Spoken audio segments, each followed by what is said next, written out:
How do you choose the best round midnight recording to study? Imagine trying to understand a song that has touched countless jazz musicians and listeners over the years. With so many versions out there, how do you pick the right one to learn from? That's what we're here to figure out. Round Midnight is a classic composed by Thelonious Monk, and it's become a key piece in jazz history. When choosing a recording to study, start by listening to the original version recorded by Cootie Williams in 1944. This was the first time the tune was released, and it set the foundation for how the song was played later. Williams' version has a lively big band feel with a short interlude that became part of the standard. It helps you see how the song was first presented to the jazz world. Next, focus on Thelonious Monk's own recordings, especially his 1947 version as a bandleader. Since Monk composed the piece, his interpretation reveals what he envisioned. His playing is often sparse and deliberate, emphasizing space and rhythm. Later, in the 1950s, Monk recorded solo piano versions that show how he reimagined the tune in a more intimate way.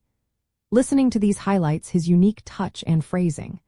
Another important recording is Dizzy Gillespie's 1946 version. Gillespie added a distinctive introduction and coda that many musicians adopted later. His arrangement demonstrates how jazz players build on each other's ideas, using extended harmonies and lively rhythms. Then there is Miles Davis's 1955 live performance from the Newport Jazz Festival. Davis's approach is minimalistic, with fewer notes and a muted trumpet sound that creates a moody, reflective mood. His version includes a shout chorus that shifts unexpectedly into a major key, showing how improvisation and arrangement can transform a piece. When choosing which recording to study, think about who is playing. Is it the composer himself, a legendary jazz figure, or a lesser-known artist? Each brings a different perspective. Also, consider the setting, solo piano, small group, or big band, as each highlights different aspects of the song.